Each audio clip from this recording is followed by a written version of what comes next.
Roster changes are coming to Buffalo, and the tension is starting to rise around one Bills drive. The team is sitting undefeated, sure, but make no mistake, decisions have to be made, and the next few weeks could get uncomfortable for some familiar names. The inactive list last game raised eyebrows, especially when Brandon Codrington was nowhere to be seen on the field.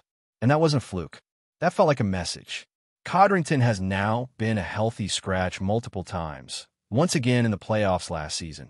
And this latest omission feels like the coaching staff testing the waters, seeing how the group performs without him. That alone is enough to put his spot in jeopardy, especially with guys like Tylen Grail set to return from injured reserve. It's not just Codrington either. We're heading into a stretch where multiple roster spots might need to be cleared. Names like Michael Hoy, Larry Ogunjobi, Joby Harrison, and even kicker Tyler Bass could be ready to rejoin the active roster. And every time someone comes back, someone else has to go. The math doesn't lie. For someone like Grail to get back in, you probably have to part ways, at least temporarily, with someone like Chase Lunt. The expectation is simple. Waive Lunt, hope he clears, stash him on the practice squad, and make room for Grail. That's just how it works in this league. Same goes for Tyler Bass. When he's ready, it's a clean swap with Matt Prater. But after that, things get messy, eh? You start looking deeper down the roster. Jamarcus Ingram? He's been inactive lately and already lost snaps to Jordan Hancock. That's not a great sign. Then there's Javon Solomon.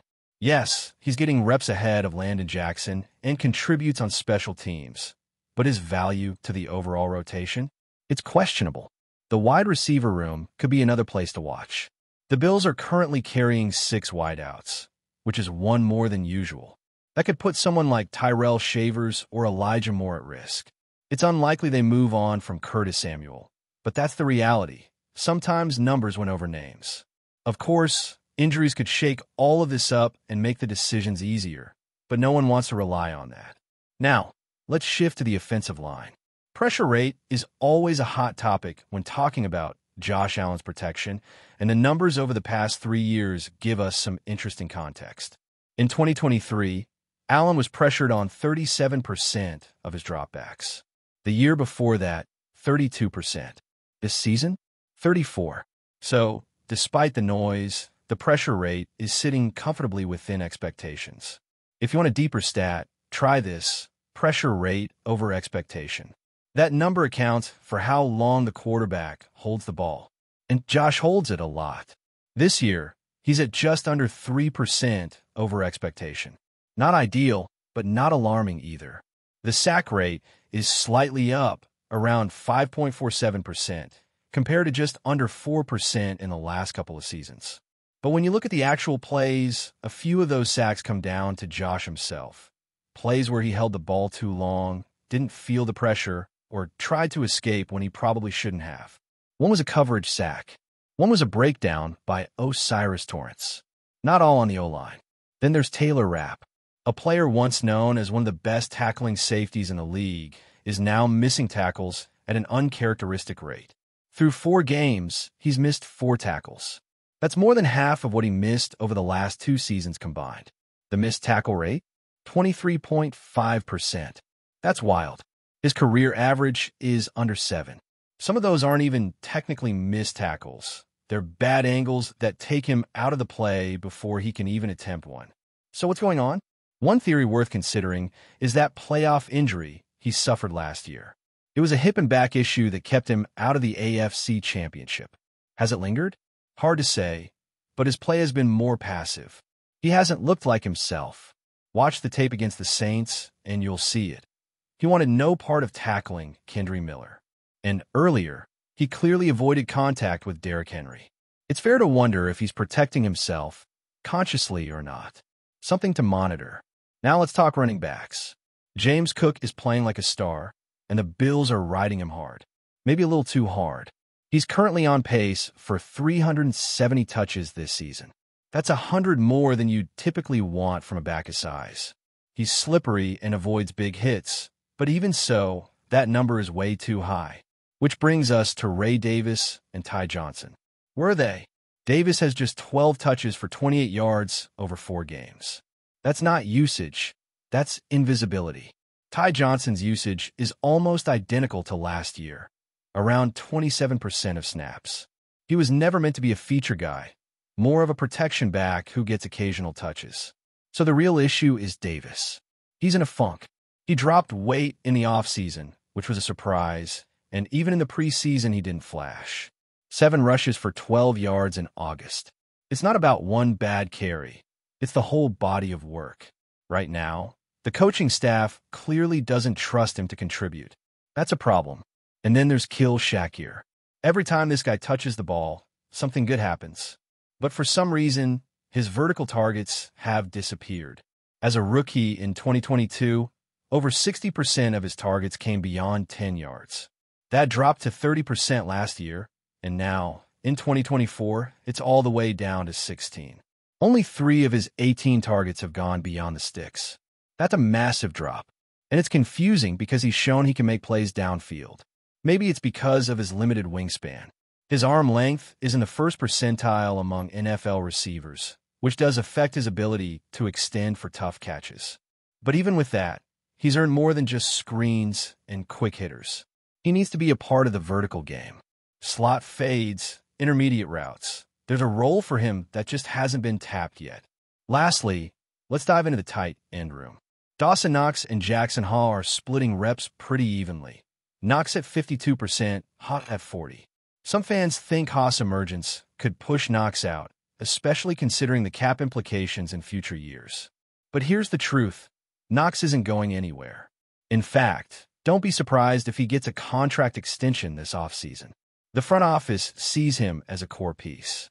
Leadership, locker room presence, blocking ability, he checks all the boxes. This coaching staff wants multiple tight ends who can block and create mismatches, and that's why the trio of Knox, Haw, and Kincaid works. Kincaid is thriving now that he's being flexed out more and used in space. This is how the Bills want their offense to look: dynamic, unpredictable, with versatile tight ends who can block, catch, and do damage. So no, Jackson Haw isn't replacing Knox. They're building something together. Let's pick things up with Ryan Vandemark, because this is a name that sparked a lot of discussion after the Saints game, and not all of it was fair. When a backup offensive lineman is forced into action, fans tend to zero in on every misstep, and with Vandemark, the broadcast replays didn't do him any favors. People saw Josh Allen get sacked or a 4th down fail to convert, and the instinct was to pin the blame on the guy wearing number 67. But once the film was reviewed, a very different picture emerged. Vandemark played well. Actually, better than well. He looked like someone who belonged, especially in the run game. He was physical, consistent, and held his ground in pass protection. The issue is that fans are reacting to 3 specific plays, 2 of which weren't even his fault. Let's break them down. The first was a play where Josh Allen's hand got hit while throwing, almost resulting in an interception. Yes, Vandemark gave up pressure there, but Allen had time. It wasn't a jailbreak. The second was a sack, and again, when you really look at it, Allen had time to throw. The defender looped around and got to him late, not exactly an offensive line collapse. The third was a 4th down play where Vandemark tried to pull, but got tripped up by O'Cyrus Torrence. Not his fault at all. But when those 3 moments are the only ones people focus on, the narrative becomes distorted.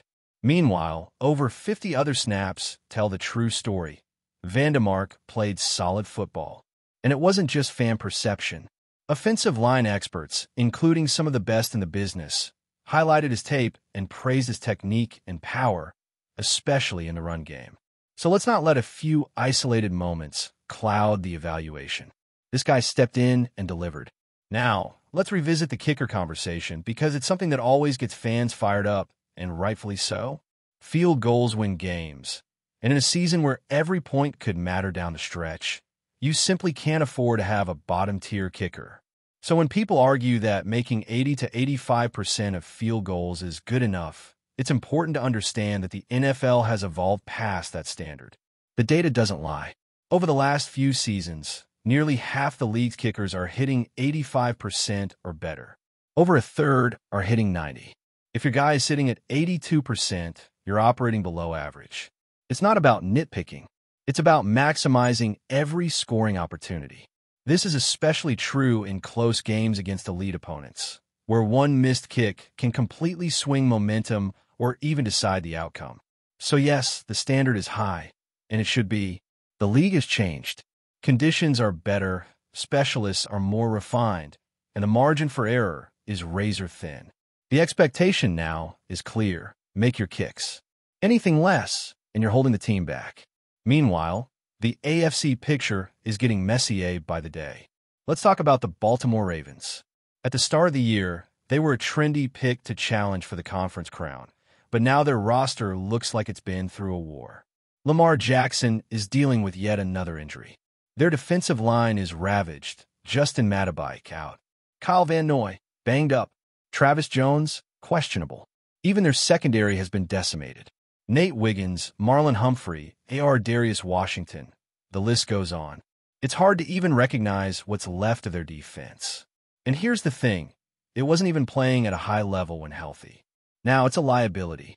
And if Lamar misses time, which seems likely, they could very easily fall to 1-5. That's not a playoff team. That's a disaster in the making. But here's where it gets tricky. If the Ravens do stumble into the postseason as a wild card, they're the kind of team that no one wants to face. All it takes is Lamar getting hot or one defensive player returning in time to make an impact. So even though they look vulnerable now, Buffalo doesn't want them showing up at Highmark Stadium in January. That's not the matchup you asked for. As for Kansas City, it's been a strange season. They destroyed Baltimore, yes, but the cracks are visible. The run game is non-existent. The defense has regressed. Mahomes is Mahomes, and he's always capable of magic, but the supporting cast around him feels lighter than in years past. Their upcoming schedule is no cakewalk either. Jacksonville, Detroit, and a resurgent Chargers team are all on deck. If they don't clean things up fast, they could easily slide down the AFC standings. And this is where Buffalo has to pounce. This season is wide open. Houston hasn't been the contender people expected. Cincinnati is spiraling. The Jets and Titans look like they've already folded. It's Buffalo's conference to lose. But nothing comes easy, and this is where the mindset matters. The team can't look ahead. Fans and media can dream about playoff scenarios, but inside the locker room, it's got to be one game at a time. The NFL is a week-to-week league. Momentum shifts fast. One bad stretch, one wave of injuries, and your season can unravel. Just look at what's happened to the Ravens. That's why even at 4-0, no one in Buffalo is celebrating, because they know they haven't played their best football yet. There are still too many unforced errors, too many missed opportunities, and too many players not performing up to their potential. But that's also what makes this team so exciting. They're undefeated, but nowhere near their ceiling. Before we dive back in, make sure to hit that subscribe button and give this video a thumbs up. Your support helps us keep delivering the latest Buffalo Bills updates straight to your screen. And hey, don't hold back. Let us know your thoughts on today's news down in the comments. A surprising and fiery statement from Bills running back James Cook has sent shockwaves through the NFL rumor mill this week. During what was supposed to be a routine media session, Cook didn't hold back when asked about the possible return of cornerback Levi Wallace. "If he comes back, I'm out of here," Cook reportedly declared, a line that has left fans, analysts, and insiders buzzing. Levi Wallace, known for his solid defensive work and occasional big plays, has been a fixture in Buffalo's secondary, earning respect from teammates and coaches alike. But according to Cook's remarks, the running back's relationship with Wallace might be far from friendly. Sources close to the team suggest that this tension has been simmering for months, though it had rarely been mentioned publicly until now. The timing of Cook's statement is particularly interesting. With the offseason in full swing and teams juggling free agents, trades, and draft prospects, the idea of a locker room feud coming into the spotlight is sure to grab attention. Some insiders speculate that Cook might be using this as leverage, subtly signaling to the Bills management that he expects significant changes or reassurances before committing to the next season. Others wonder if it's simply a moment of frustration, an off-the-cuff remark blown out of proportion by the media frenzy. Adding fuel to the fire, social media has erupted with debates over whether Cook's declaration is serious or just the heat of the moment sentiment. Fans have taken sides, with some defending Wallace's contributions on the field and others questioning the chemistry of Buffalo's locker room dynamics. Analysts note that the Bills have a history of managing internal disagreements effectively, but a high-profile comment like this could complicate off-season negotiations. For now, the league watches closely. Will Levi Wallace return to Buffalo, potentially triggering a James Cook exit? Or is this just another dramatic headline that will fade as quickly as it appeared? One thing is clear. The Bills camp is alive with rumor and speculation, and the fallout from Cook's candid remark is likely to dominate conversations until clarity arrives. In a league where chemistry matters as much as talent, the Buffalo locker room could become the center of one of the season's most intriguing off-field stories. That's a wrap for now. If you enjoyed the video and want to stay on top of all things Buffalo Bills, make sure to subscribe and hit that like button. We'd love to hear what you think in the comments. See you in the next update.